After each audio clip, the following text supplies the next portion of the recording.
Yeah, I think.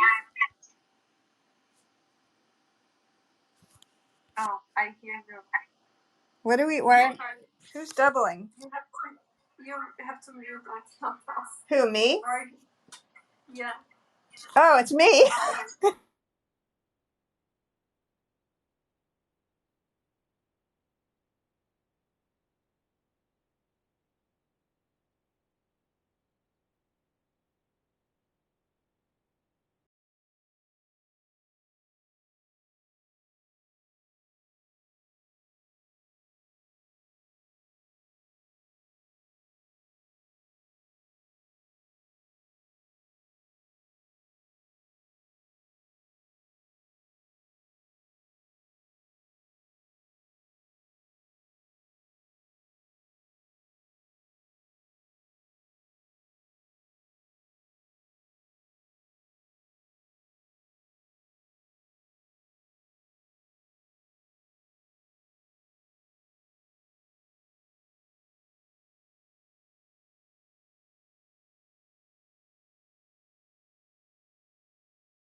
Hi everyone, how are you?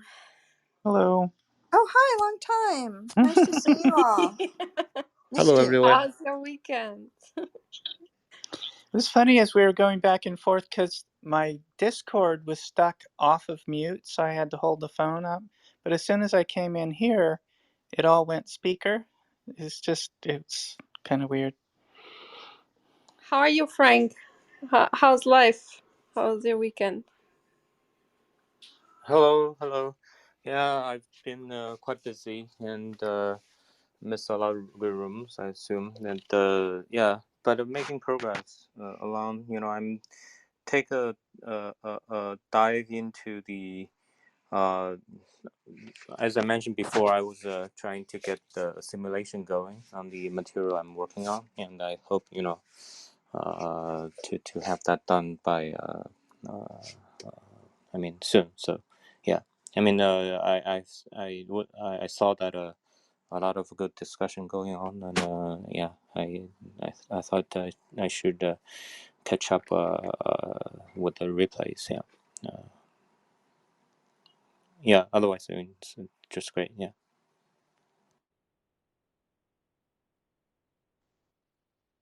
Okay, thank you, Frank. Yeah, I'm looking forward to it. Shall we start? I know it's kind of not our time, so I guess that's why not too many people are here, but the other purpose of doing this room is to create more or less 1 hour recording as a summary that we put up on our social platforms. So if people miss the week, that they don't have to necessarily go through hours and hours of recordings. And then if they are interested in one topic specifically, they can just listen to the whole replay. So yeah, hi Jenny, how are you? If you want to join us on stage, ask questions, please come. Feel welcome to join us. Okay, cool. So the first one. I pinned the link of the paper. It was, yeah, there it is. It's working. It was, the paper's title is Sexual Dimorphism in Neural Mechanisms of Spinal Hyperexcitability across rodent and human models of pathological pain. I think this was really interesting and also really important work. We only really started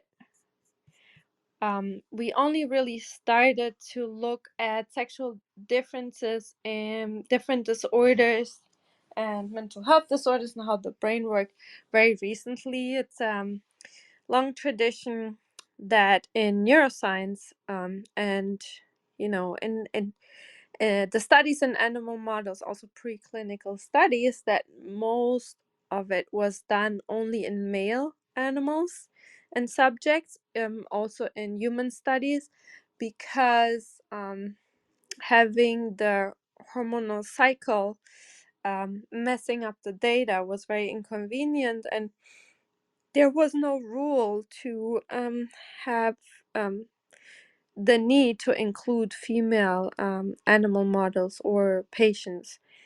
So this made the data cleaner, and you needed less subjects to make things statistically significant. And only a few years ago, NIH finally had the rule that you have to have both males and females the same amount, which kind of created the opportunity to have also money and funding to look at these sexual dimorphisms. I don't know how to say it right in English right now. So not just did it address this issue, it also basically created a way for labs that even wanted to do this to create an opportunity to apply for funding to do this, which was not there before, which pretty sad. But yeah, so I think it's really interesting. So this work was done by Dr. Michael Hildebrand and colleagues, and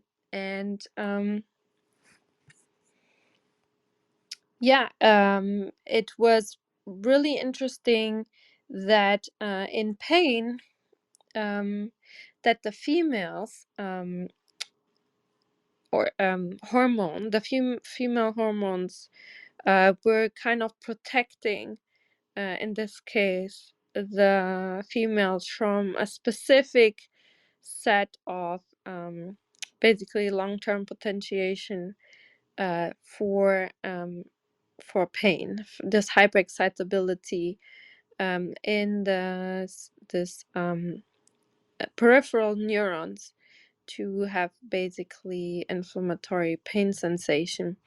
And especially involved was as a mechanism was BDNF and NMDAR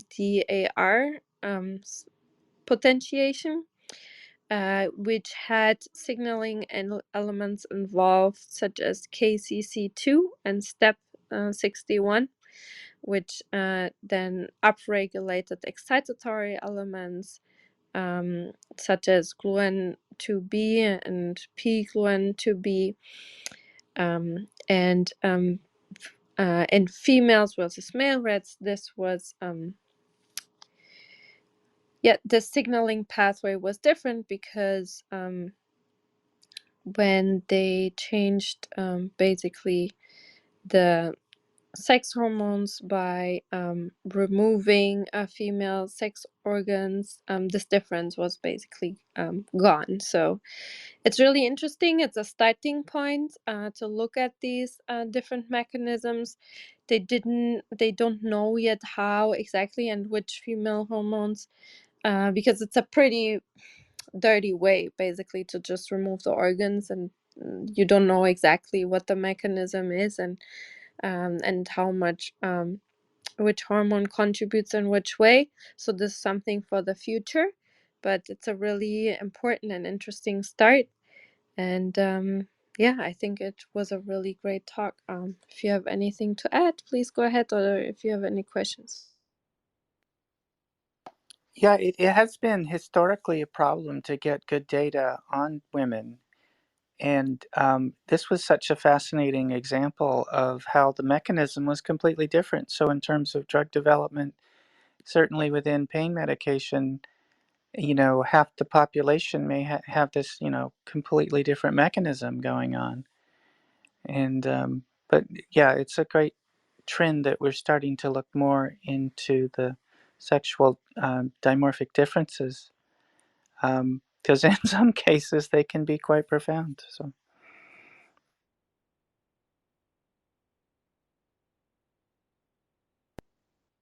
Okay, then. Yeah. Also, sorry. Go ahead. I was going to say, also that it was really good for that reason as well, and a big one, and also that the kind of chronic pain situation that people have to face, I think is something that's not really given the direct appreciation of its seriousness that it's got. Too many times I've heard of other people with chronic pain being told by doctors, just get more exercise or have a hot bath or whatever, and they're not being treated seriously. This was like a big shout out to everybody that your pain is real and we care about it and there's people working on it. And you even had some people thanking you on that, Katarina, right, in the back channels for running such a room. So yeah, big shout out to that, and that's why I thought that room was great too.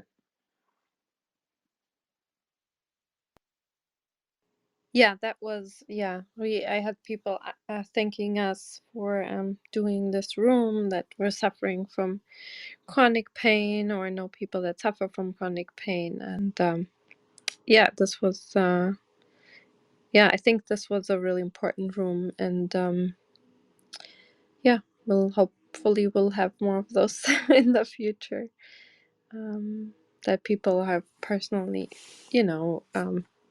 personal interest or concerns about, for different reasons. So yeah, I agree. Okay, then we had Dr. Nicholas Baldeston from UPenn. He's a research assistant professor of psychiatry, and he gave this presentation. Up is the link for the presentation, how he's using brain connectivity to target neuromodulation. Is the link working for everyone, or is just my connection not too good? I tried to. Yeah, it was working. Okay, good. Yeah, so he so what he's doing is basically creating a system where you can basically have a more personalized way of using TMS. And so what is the principle of TMS?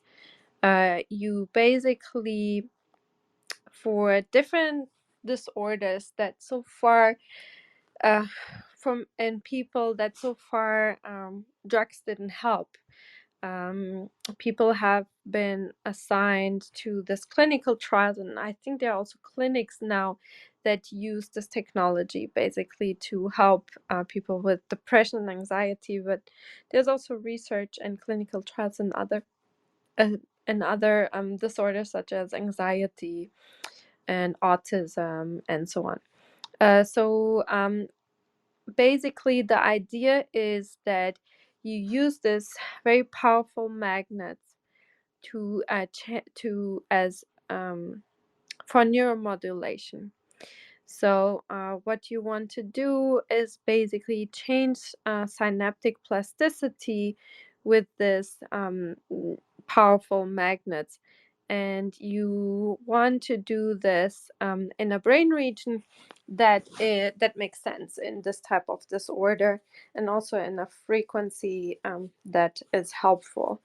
And this technique has been recently showing really good results with almost no secondary or side effects. I think the side effects headaches, like acute headaches, and sometimes some acute amnesia that usually resolves within the same day.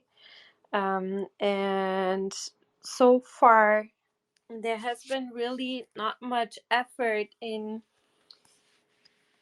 basically making a personalized treatment attempt where you look at brain activity data first, and then based on these based on the data to come up with a perfect placement basically for a treatment. And this is what Dr. Wallison has been doing, and quite well. His models seem to be quite accurate, and yeah, I think it will help a lot of people. And it's really important work that he's doing, because a lot of people are suffering, and more people are suffering from mental health disorders, and drugs don't seem to have the effect we would need to have. We still lose a lot. We lose more and more lives actually to different mental health disorders, especially. So I think this is really important, and it gives a lot of people hope, because it's actually showing really successful treatment options. So yeah, does anyone have to add anything to this? Of course, I was just seeing astrocytes everywhere, but I actually really thought this was a great technique to get at them, in the sense that, well, it in two ways. I remember commenting on there could be some better coil design for more focused activity, and and that's something that is done a lot, certainly in an antenna design.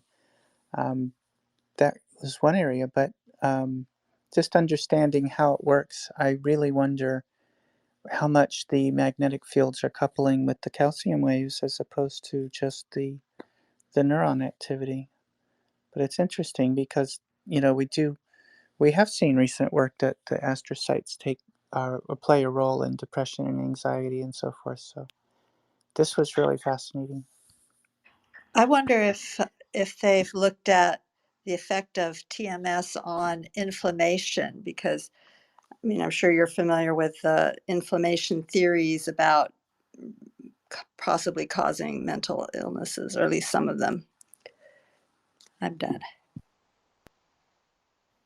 Yeah, and that's through the microglia, right? If the inflammation, the microglia carry out the response to that. And I mean, it's a good question to look at how that would interact with inflammation, and whether it has a calming effect, and if that's behind some of these mechanisms.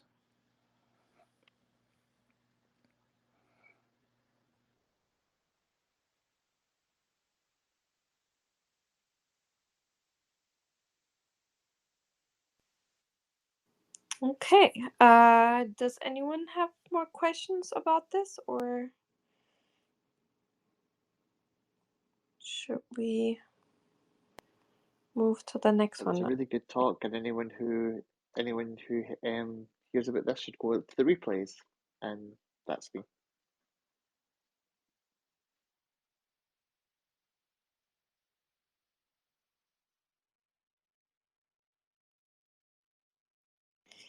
Okay, if not, we can move on to the next link. I'm putting up the paper. This was this was a really interesting talk, but also really complicated. So bear with me. We had Dr. Kashi. How do you say it, Victoria? Shipaglia?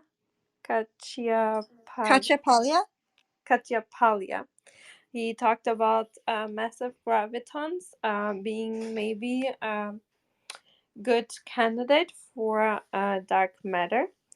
and he's a senior researcher at the CNRS in France, and he is working in theoretical physics, particle physics, and actually also applications to epidemiology, such as COVID. He helped during the acute COVID times with his modeling, capabilities and data processing capabilities to go through a lot of very acute COVID data.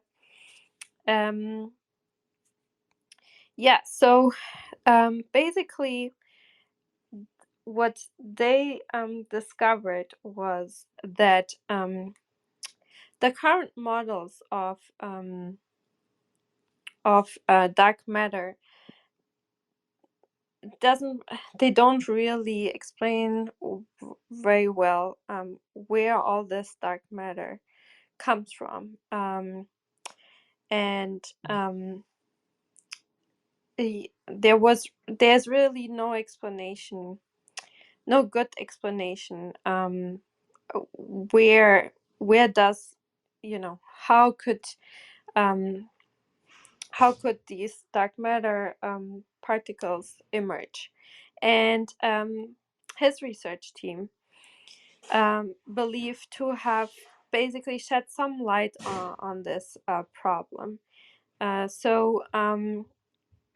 So far, the promising dark matter candidates were axion neutrinos and weakly interactive massive particles. But he and his team, they looked in other massive gravitons that could be viable dark matter candidates, and they suggest, like his model suggests, that they were produced during collisions between ordinary particles in the environment of the very, very early universe. Actually, in like the first, I don't know, milliseconds, or I forgot the exact time scale, following the Big Bang. And they carried out the theoretical study by exploring this possibility, if if that would be an accurate model, and they published basically a paper with the theoretical calculations. What they also did was looking at extra dimensions that we can't really perceive, because how I explained that we are like this tiny things that are basically glued to a wall, and all we can perceive is this wall we are walking along on, but that there are extra dimensions we cannot measure or perceive so far, that were needed to basically create this dark matter. And because they explain that when gravity propagates in this invisible space, it materializes massive gravitons. Their coupling to ordinary matter is very weak, being of gravitational origin. So it's really hard for us to measure or perceive in some form, have like an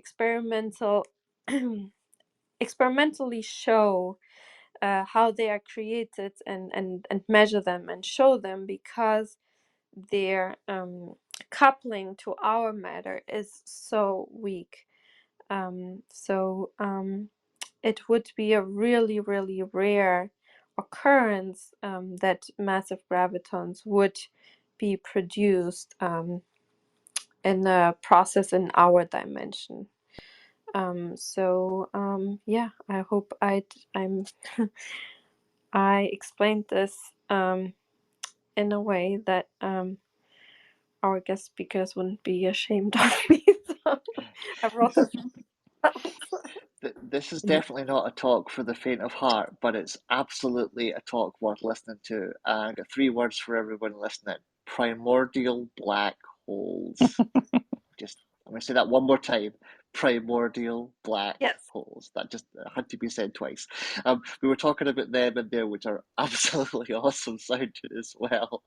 So this is the real science here, the real core of the universe type of fabric stuff. It's completely incredible. Difficult. Like I said, everybody feel free to chew on the speaker and the replays, and if you get a chance to look up a few terms, don't ever be disheartened if there's bits you don't understand. This is really, really advanced stuff. I myself was chasing a lot of terms to even vaguely understand it, but nobody's going to walk away from this feeling that they didn't learn something really cool. That's me. Thank you.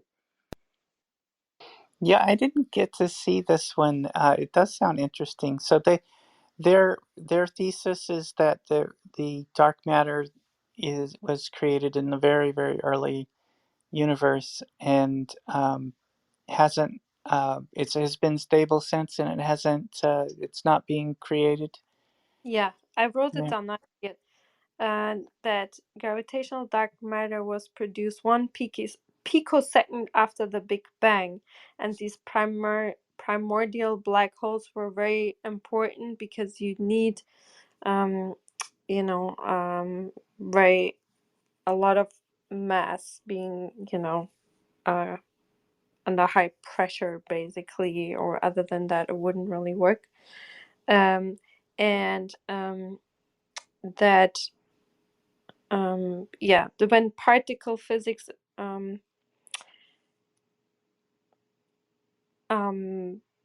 so the energy scale, so this would be the most effective time below the energy scale in which Higgs bosons reside.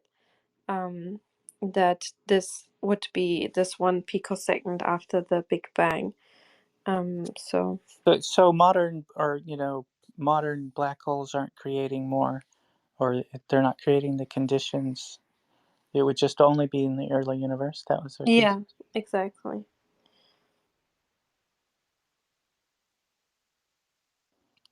It's so cool.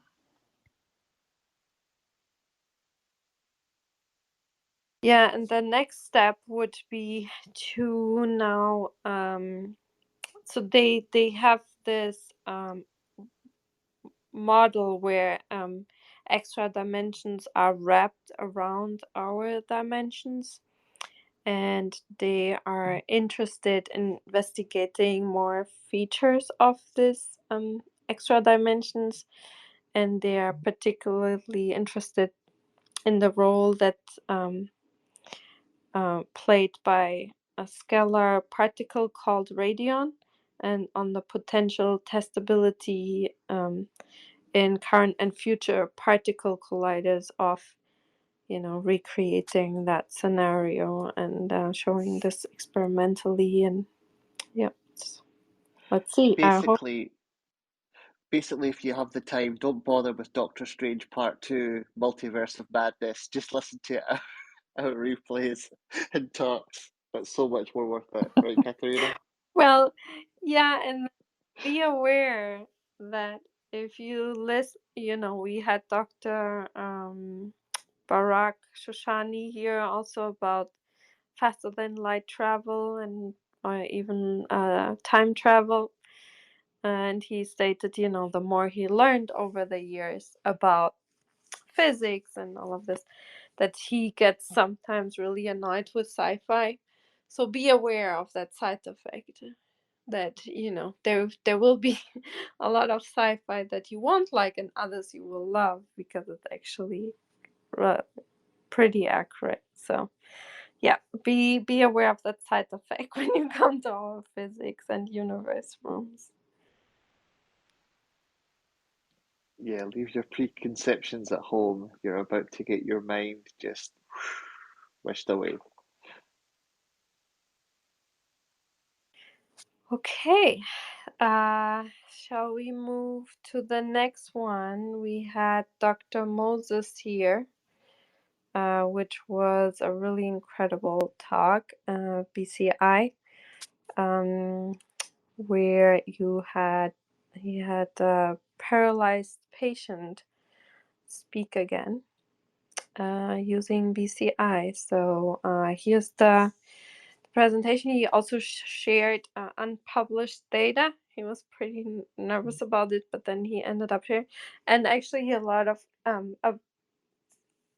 guest speakers that came recently did that. They didn't just share the paper we asked them and the project we asked them to share, but also ended up sharing what they are actively working on right now, which is not published yet. So it's a great honor to have that, I think. And yeah, so Dr. Moses, he works mostly on novel methods to decoding speech from brain activity and do clinical trials with patients that are not able to speak on their own, and use basically the brain activity to create a system that basically lets them communicate with the environment again, and in real time, and not in this previous methods. They had like around a word a minute, which is really, really slow. And yeah, he basically managed to scale this up to, was it 15 words a minute? Yeah, I think it got up there. Yeah, Yep, I 15 think it was words. 15. Yep. So so previous technology was using eye tracking technology that made people spell out a word, which which created this delay of 1 minute, one word. And with brain computer interfaces for communication, BCIs, if you look at slide 6, you can see basically the whole idea of this technology, how it works. and you basically have implants in brain regions that encode speech production, that are also shown in the slide 9. And with recording basically the activity, you can decode based on this neural activity what people want to say. Yeah, so he showed his first, that was also published, the first clinical trial participant, Bravo 1, that had unintelligible vocalizations, and they show where they put the neural implant, a 128 channel device, and they they started with decoding 3 words, and then create the speech detection model and word classification model, and then they scaled it up to 50 words. Yeah, and then after some training, they could decode whole sentences in real time.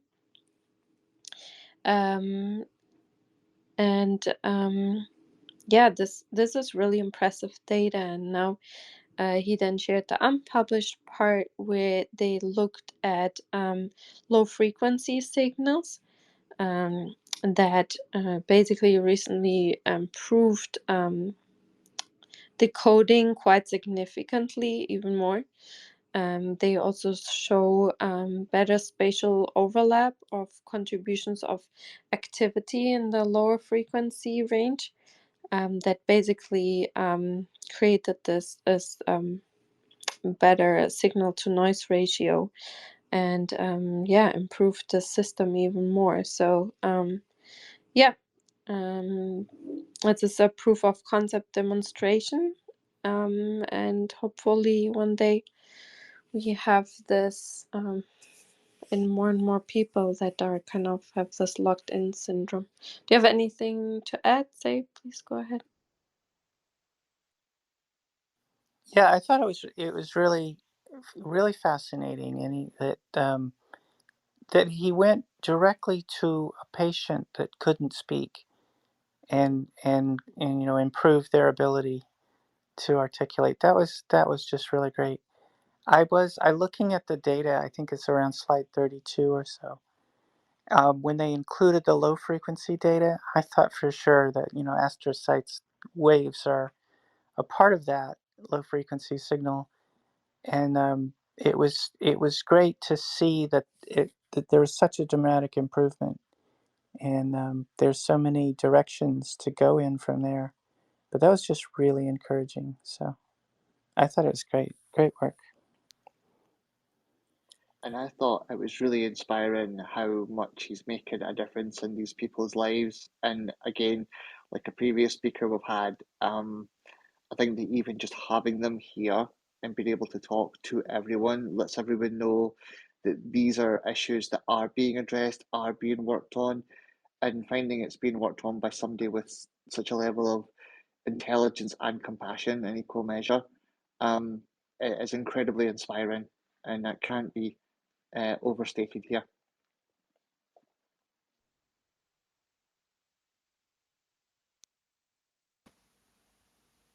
Uh, yeah, this is this also. I think this research is brilliant and brilliant work in terms of. I'm particularly impressed by the positioning of the investigation. I mean, the setup, essentially putting the knowledge of science and engineering into solving real important, practical, actually life enriching problems. So I think this is because due to this nature, it has to apparently it involves so many components. It's it's a multi-component, multidisciplinary work. And what caught my attention is the language models that they use. Apparently, because due to the prototyping, I mean, so far they were only proof of concept, so they didn't um, uh, bother with more sophisticated version. But apparently that a language model is what usually you can think of based on fragments of words or some other parts of a language, and then the computer will give you a sentence in one language or other. Yeah. So I think this is again, as previous friends shared, that this is amazing work. Yeah. I highly recommend.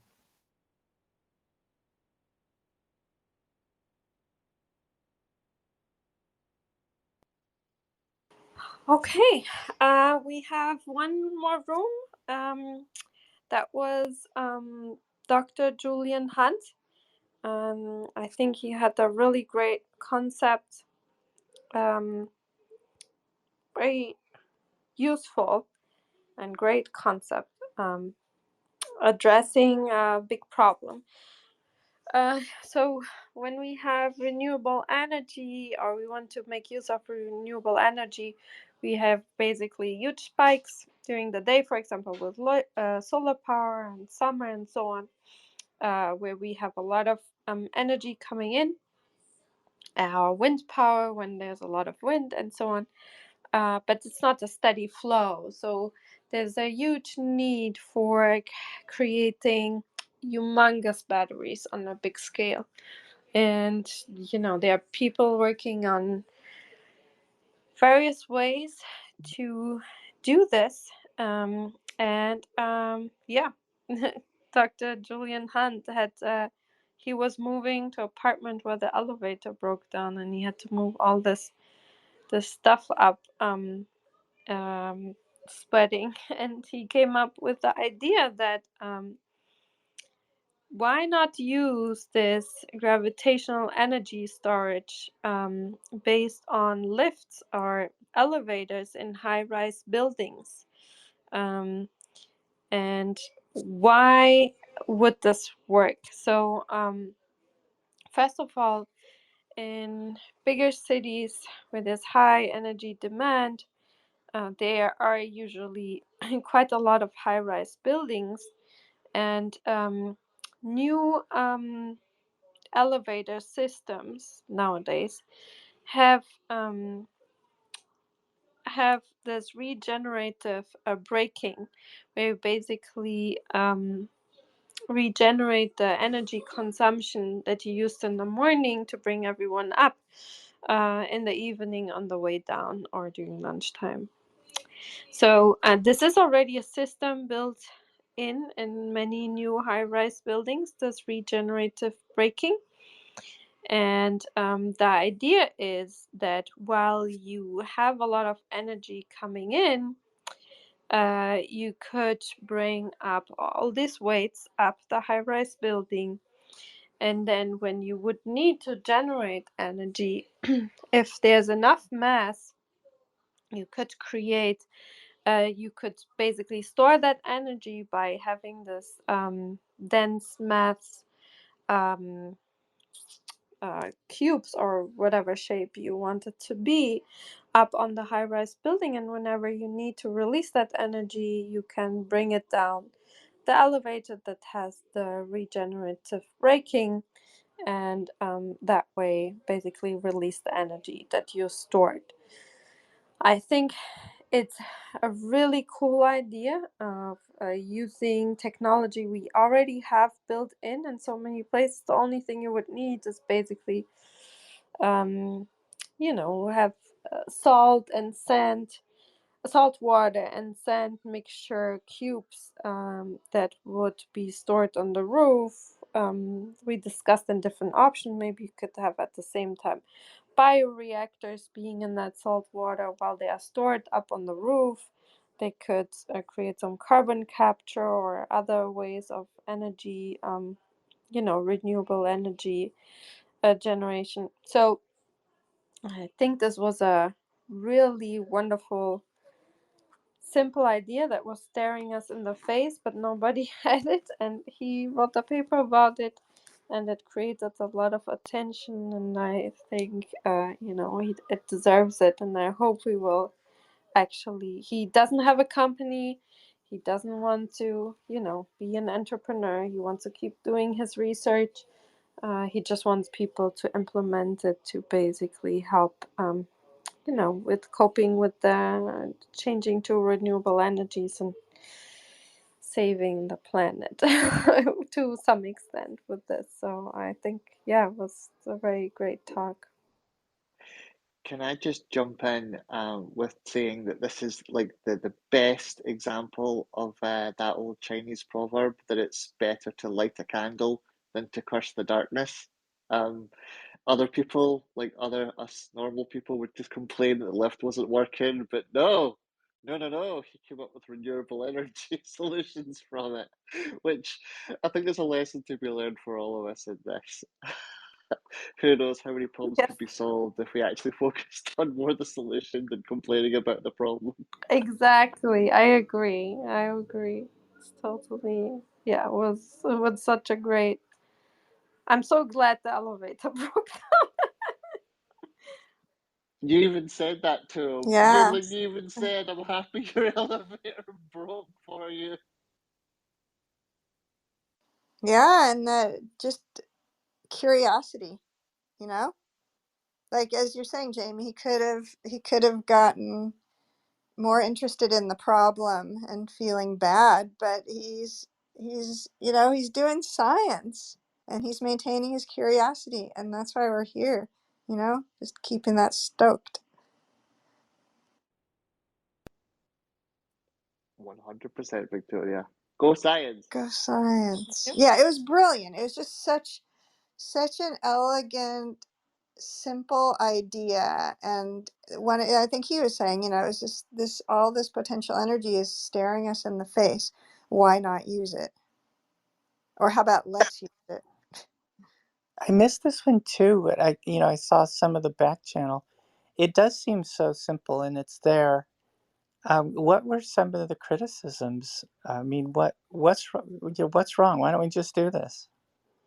Well, it's maybe a little bit expensive, but he said, sand and salt water, that's why he used that, because that is not that expensive, but it's still, we need to do something about this problem. And yeah, different ways of calculating how expensive this really is. If you calculate, all the damage from pollution and future generations, it becomes actually pretty cheap. And it's the simplest way right now to do something about it, because you don't need new technology. You don't need to put new elevators in the buildings.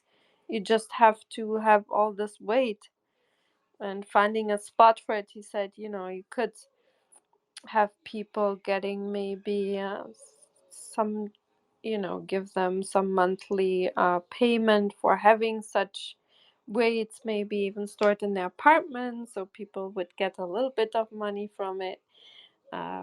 If you want to make space in apartments, but we could add bioreactors to even make more energy. There was one question, one that there is a company that is building cranes, and that they want to build cranes and use the same idea, and it would maybe be cheaper in like more rural areas. I said next to wind turbines, and so I just know in Germany, for example, and Denmark and so on, people are complaining already about wind turbines disturbing the landscape, and now you have additionally those cranes. And what happens if there's a hurricane or something to these cranes? And I don't see why compare the two. Just do all of them. We need all of them. Like, we need all the ideas and all the implementation we can do. Yeah. And the alternative is really not an option, to keep destroying our planet and we all die. So what is too expensive? Like, I don't know. Yeah, they're called energy vaults, and that was, I mean, that was really the only. Yeah, it was the typical things that you hear when somebody is presenting an idea about a sustainable energy source. And so what Katarina was just talking about they're called energy vaults, and they're just like a huge tower of concrete. So I just looked it up because I'd heard about the carbon footprint. So manufacture of cement produces about 0.9 pounds of CO2 for every pound of cement. So pound per pound, plus they're ugly, plus they're cement. So it just felt, the only criticisms appeared to be very devil's advocate-ish. And when you compare that to real costs that we're experiencing now, any climate change, any disease, any asthma, cancer, what, where are the real costs? So it was such an exciting idea, also because they already exist. The buildings already exist, the lifts already exist. So why, I think I was going to say, why not say yes and put, and just have diverse sources of energy. I was thinking about this again last night, actually, that I think that maybe as a culture we're used to relying on one energy source, or few energy sources like coal and petrol and natural gas, and so this is the standard. And but if you look at a natural system, there's things are diversified, like a healthy natural system, meaning, one that's sustaining itself. There are diverse energy sources, and, okay, there's the sun, but you know what I'm saying. That diversity creates health. And so it makes so much sense to diversify our sources of energy that we're using. So why not the lift? And I also thought it was cool that it was called lift energy, because it was kind of like a double use of the word lift. That's kind of cool too.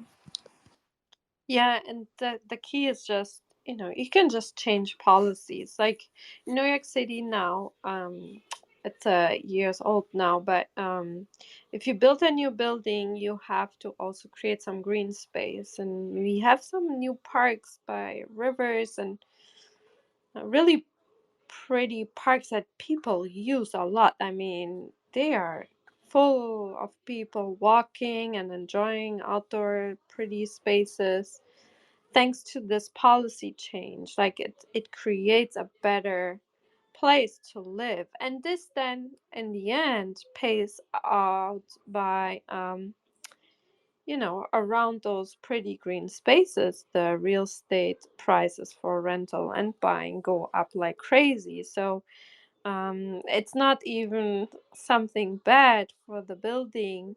And you can just create policies that, all these high rise buildings, um, either they pay more taxes or something, or they have this lift energy storage and some solar panels. I don't know.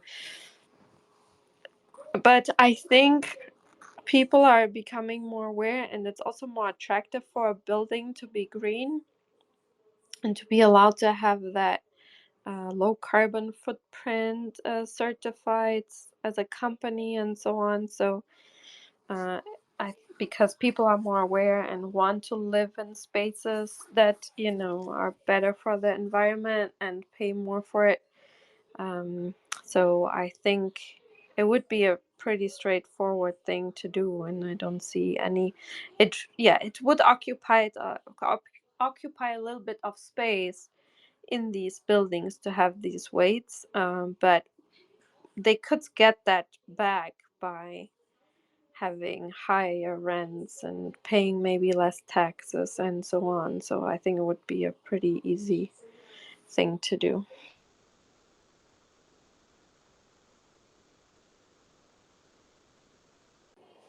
Yeah, that was our week. Um, we have an exciting week ahead. So let me give you a little bit of a preview for next week. We will have tomorrow Dr. Enright talking about forest microbes that can survive megafires. We have been seeing them in the recent years more and more due to global warming. And for as any natural space to bounce back, we need microbiomes that can survive this, to have soil that will be able to regenerate. So yeah, Dr. Enright is working on that, and he published his work pretty recently with kind of some promising results. Then we will have on Tuesday Dr. Manugri and Dr. Rissi, and they have a really cool research where they are creating new colors using gold and DNA. So stay tuned for that. It's really cool work. Whenever you see the rooms, the description have the DOI. So if you copy the DOI, you can look at the actual paper before if you're interested in that. So yeah, it will be a really interesting room of DNA engineered hydrogels with gold and creating new colors. We'll have a room with Dr. Collins protecting the microbiome with synthetic biology. And on Thursday, we'll have Dr. Auti, nonlinear dynamics of two-time crystals. So we had here Dr. Pedram Shan talk from Google, the senior researcher from Google, leading the research about time crystals. And this group from the UK has created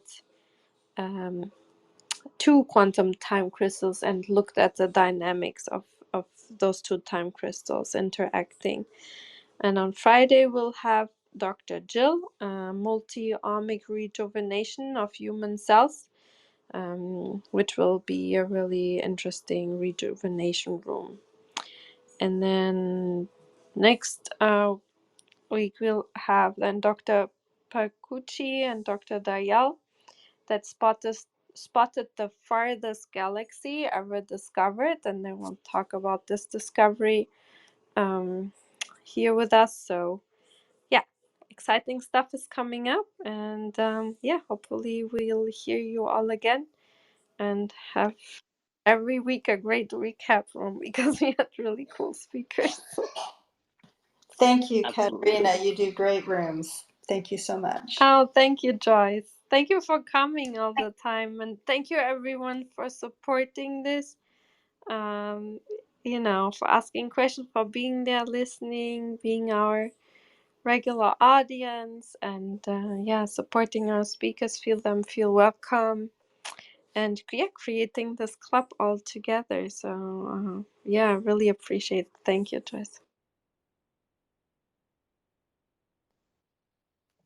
A lot of good speakers next week. I'm really looking forward to this one with the gold DNA and everything. I'm really looking forward to every single one of them for all different reasons, but this one just caught me. It's been very fascinating. So everyone, be there, and we're looking forward to catching all up with you on Monday.